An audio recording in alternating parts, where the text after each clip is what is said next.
Assalamualaikum warahmatullahi wabarakatuh. Sebelumnya kita sudah membahas tutorial terkait konversi. Kali ini kita akan melanjutkan pembahasan tutorial bagaimana pengisian chatbot diare ya.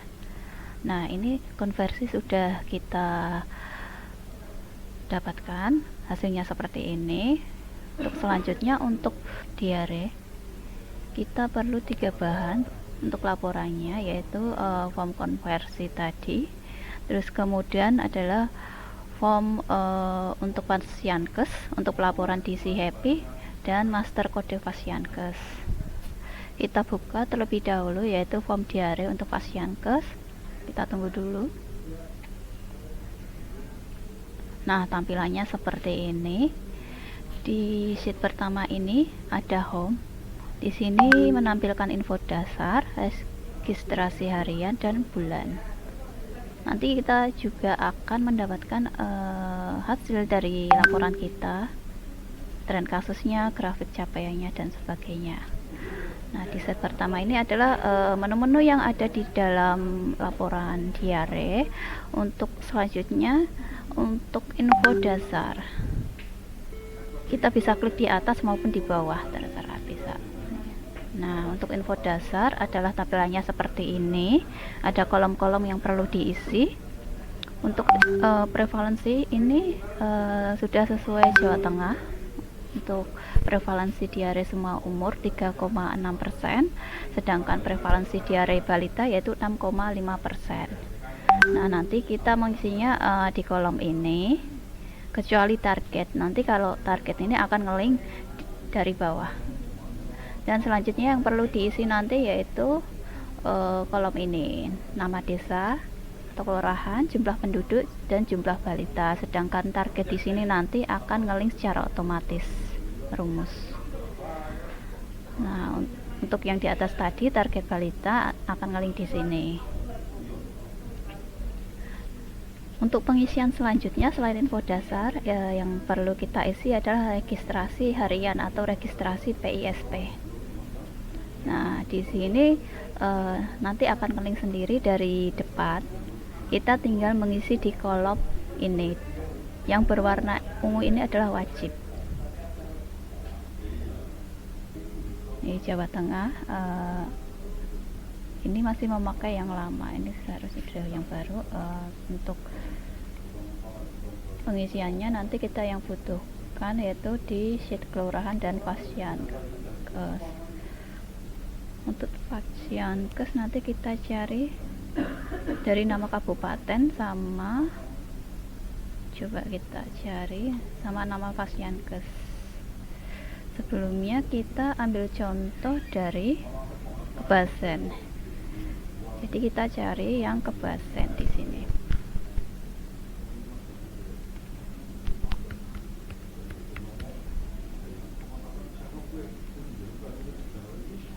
Nah, untuk kode Kebasen adalah ini. Kita bisa copy langsung di sini atau di atas saja untuk supaya aman. Copy. Terus kita pastekan di kolom info dasar, kode Pasienkes di kolom info dasar. Untuk nama Pasienkes yaitu Puskesmas Kebasen.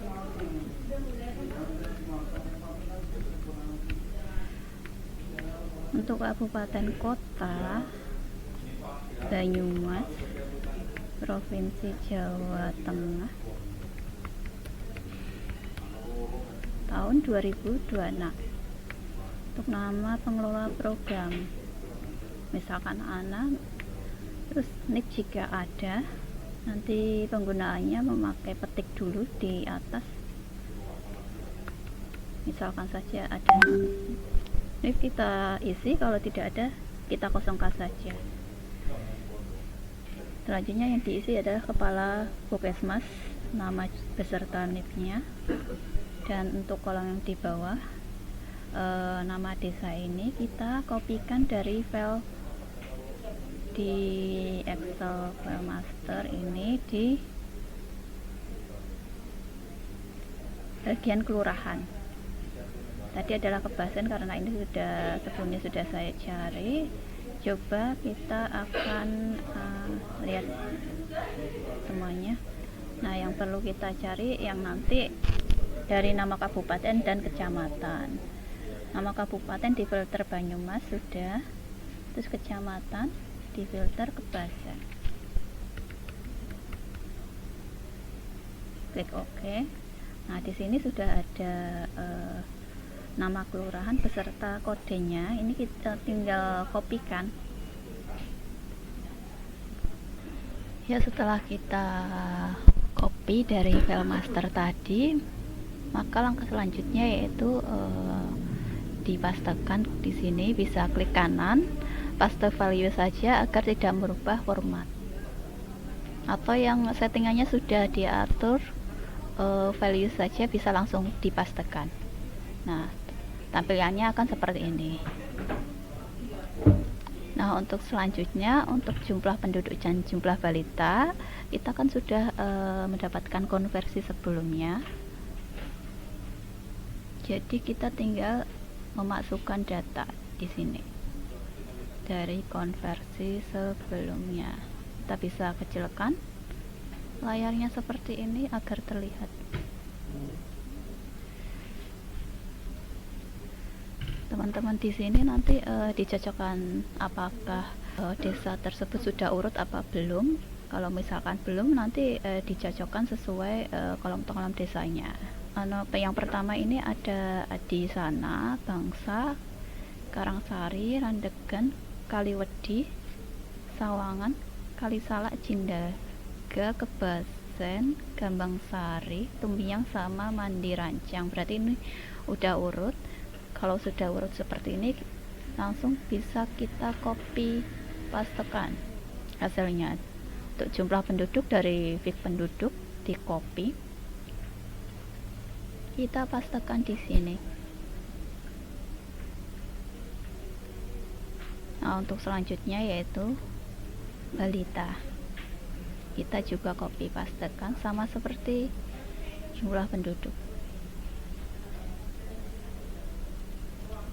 Nah, setelah jumlah penduduk dan jumlah balita ini kita kopikan, maka target akan otomatis keluar. Nah, di sini jumlah balita targetnya 216, di sini sudah ngelink. Langkah selanjutnya setelah kita mengisi info dasar, maka kita akan mengisi registrasi PISP atau registrasi harian. Kolom pertama ini NIK, diisi NIK. Di sini sebenarnya tiap kolom sudah ada informasi cara pengisian. Misalkan NIK ini diawali tanda petik di atas, diikuti NIK 16 digit.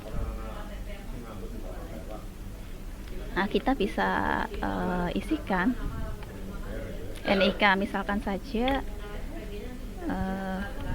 ini kita isikan harus 16. Kalau misalkan tidak 16, ada muncul kode tidak match, jadi harus coba lagi. Kenapa harus pakai petik? Kalau misalkan nggak pakai petik, di belakang nanti bisa berubah, terutama yang bagian registrasi. Nomor registrasi nanti akan jadi 00, jadi harus dikasih petik di depan. Misalkan saja ini di Kebasen ya, kodenya 05. Nah, bagaimana kasusnya jika pasien tidak memiliki NIK atau NIK belum diketahui? Maka kita memakai NIK sementara. Cara pengisian NIK sementara itu untuk 6 kode digit pertama adalah kode kecamatan. Kalau di sini adalah Kebasen, kita isikan 330205. Nah, untuk kode selanjutnya yaitu misalkan anak itu lahir di bulan 1 Maret 2022. Jika anak tersebut laki-laki, maka cukup perlu mengisi angka 010322 sesuai tanggal lahirnya. Tapi jika pasien tersebut berjenis kelamin perempuan, maka ditambahkan 40 di angka tanggal lahirnya. Misalkan tanggal 1 tadi jadi 41. Nah, untuk selanjutnya kode 4 digit terakhir kita bisa memasukkan 9901 dan seterusnya, 9901 ke 9902 untuk NIK sementara. Karena itu yang pertama kita masukkan yang 9901. Nah, di sini sudah tercantum.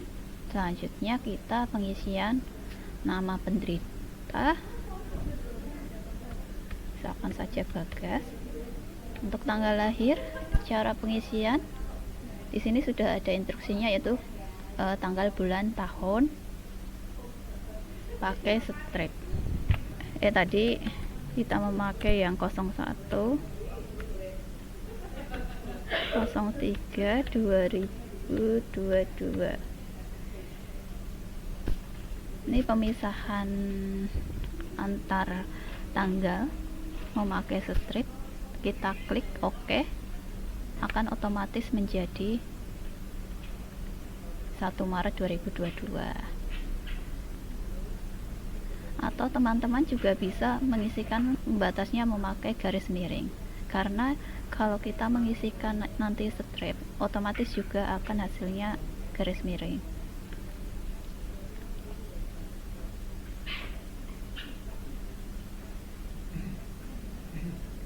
Selanjutnya yaitu jenis kelamin. Ini diisi jenis kelaminnya, misalkan ini saja perempuan.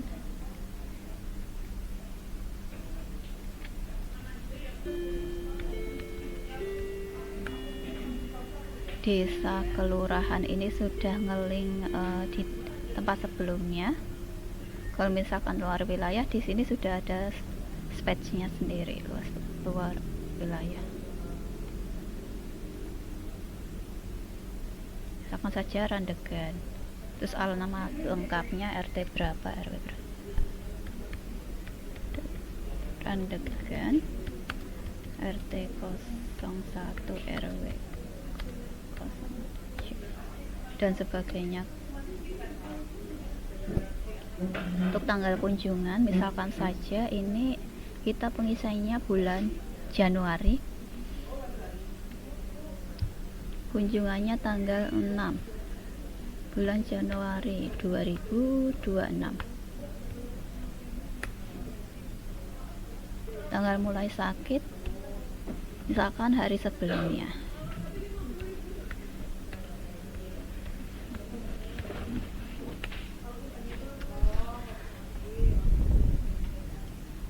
Ini pengisian tanggal juga sama seperti yang di depan. Untuk diagnosis diare ini, di sini ada, langsung scroll ya, tinggal pilih. Misalkan saja diare akut ya, kurang dari 14 hari. Di sini juga untuk kolom selanjutnya dehidrasi, derajat dehidrasi, apakah tanpa dehidrasi, dehidrasi ringan atau dehidrasi berat, sesuai anamnesa. Terus jumlah pemberian untuk satu orang, standarnya untuk Oralit 6 bungkus, Ying 10 tablet. Terus untuk penggunaan antibiotik, apakah pasien tersebut diberi antibiotik atau tidak. Karena ini diarenya biasa, maka tidak perlu. Tapi nanti teman-teman mengisinya sesuai dengan keadaan di lapangan, apakah pemberiannya juga sesuai dengan lintas diare, sesuai pedoman kita ataukah tidak. Nanti diisi sesuai apa yang dilakukan di lapangan. Terus status kematiannya masih hidup, diberi konseling apa tidak, iya. Nah, ini kan sudah diisi. Coba kita cek ke sheet diare Januari. Ini sudah masuk ya. Nah, ini sudah masuk satu. Kita klik simpan. Nah, langkah selanjutnya yaitu ini kan sudah kita isi. Selanjutnya kita akan mengupload data tersebut ke web Happy. Untuk web Happy kita masuk ke browser. Nah, di sini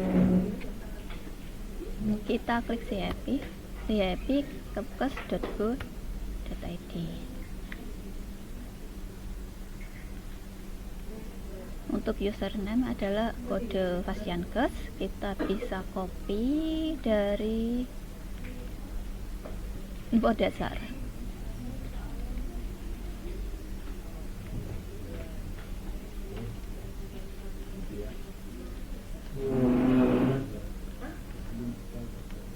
Untuk password sudah saya bagikan masing-masing ke teman-teman. Passwordnya sesuai password Fasiankes masing-masing. Terus kita login.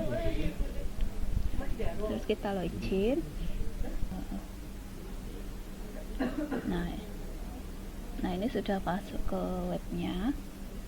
Kita bisa simpan agar nanti tidak lupa.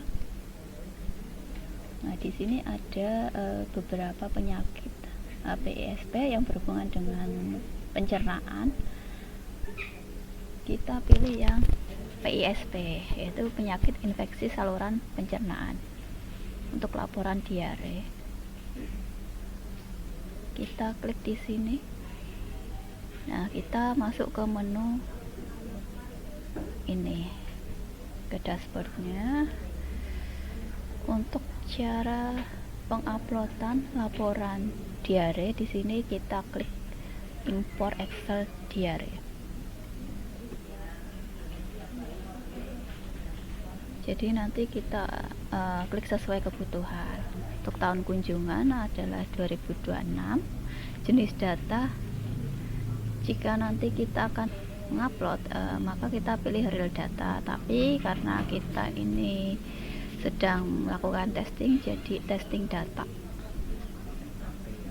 Kalau untuk laporan aslinya nanti menggunakan real data.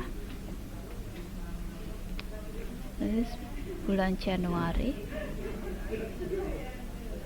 bulan kunjungan adalah bulan Januari. Untuk status laporan ini exit data, tidak perlu diganti.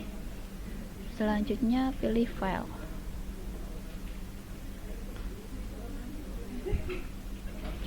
Jadi adalah diare Fasiankes. Harus ditutup terlebih dahulu. Disimpan, jangan lupa.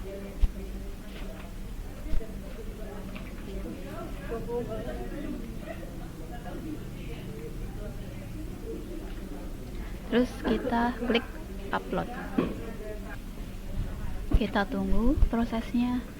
Nah, ada keterangan hijau kalau upload data bulan sekian, tahun sekian berhasil, berarti laporan teman-teman sudah berhasil.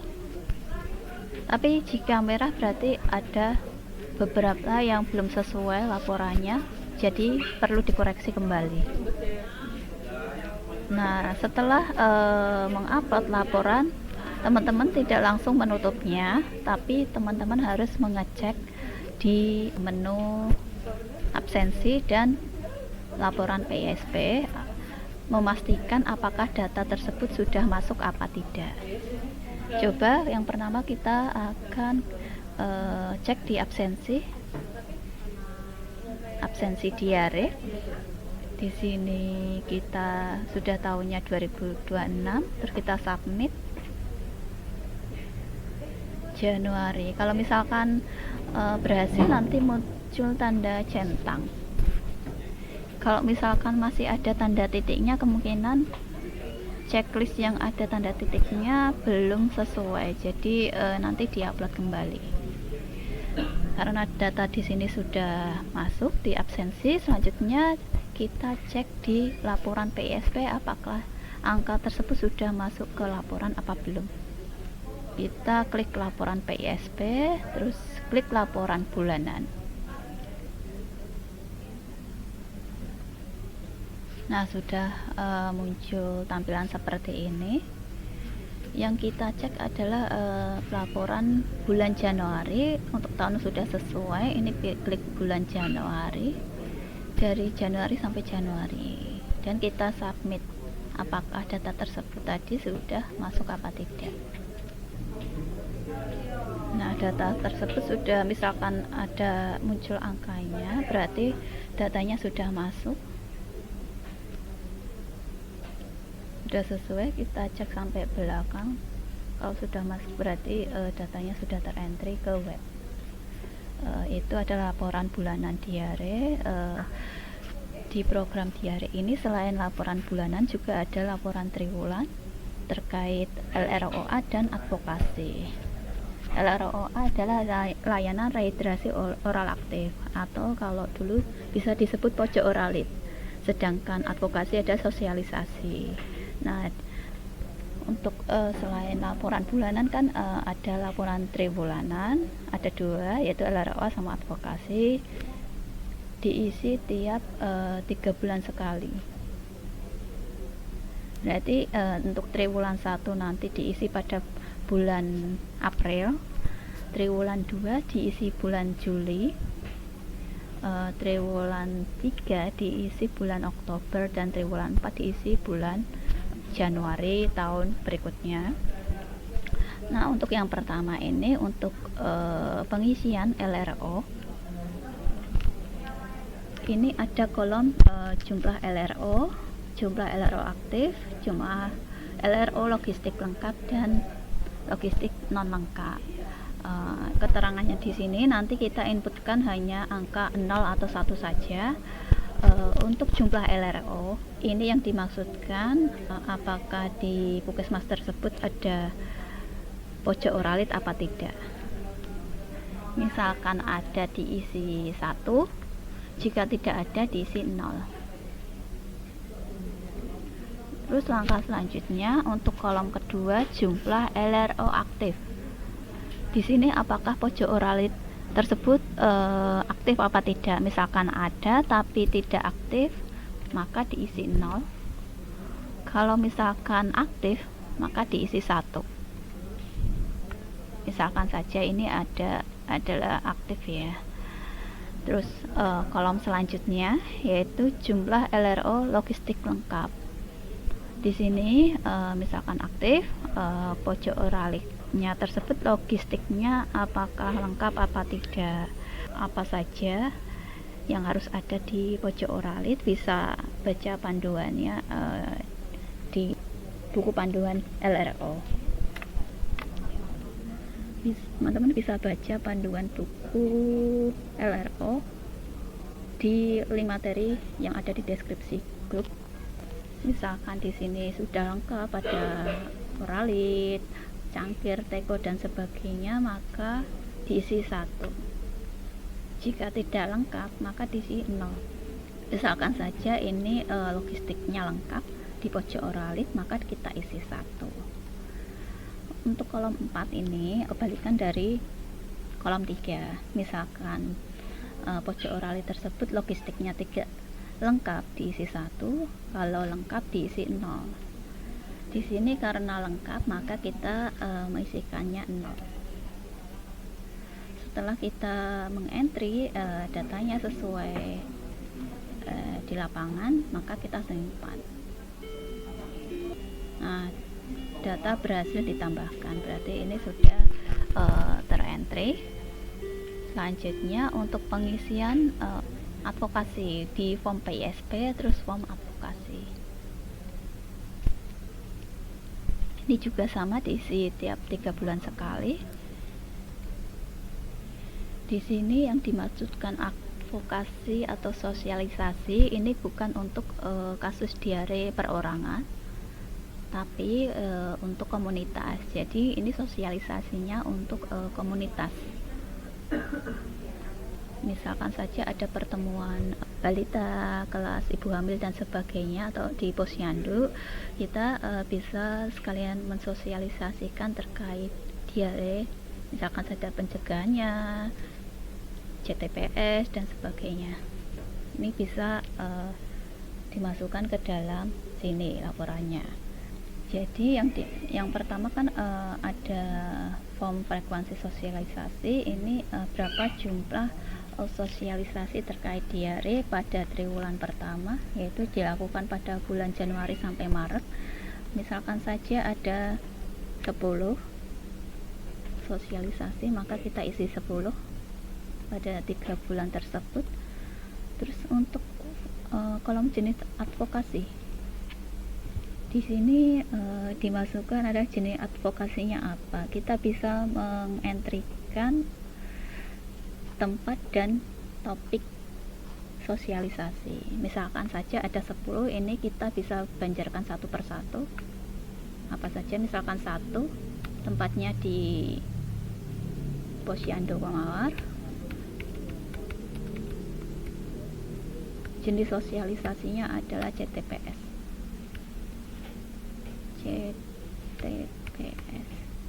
Terus selanjutnya kedua yaitu Posyandu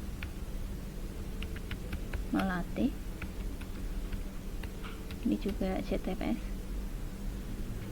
Topik sama boleh, tapi di beda tempat.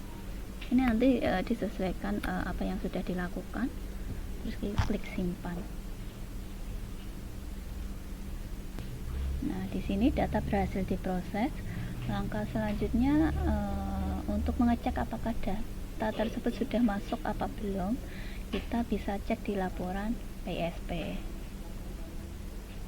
Di sini di laporan LROA dan advokasi, kita cek dulu LROA apakah sudah masuk.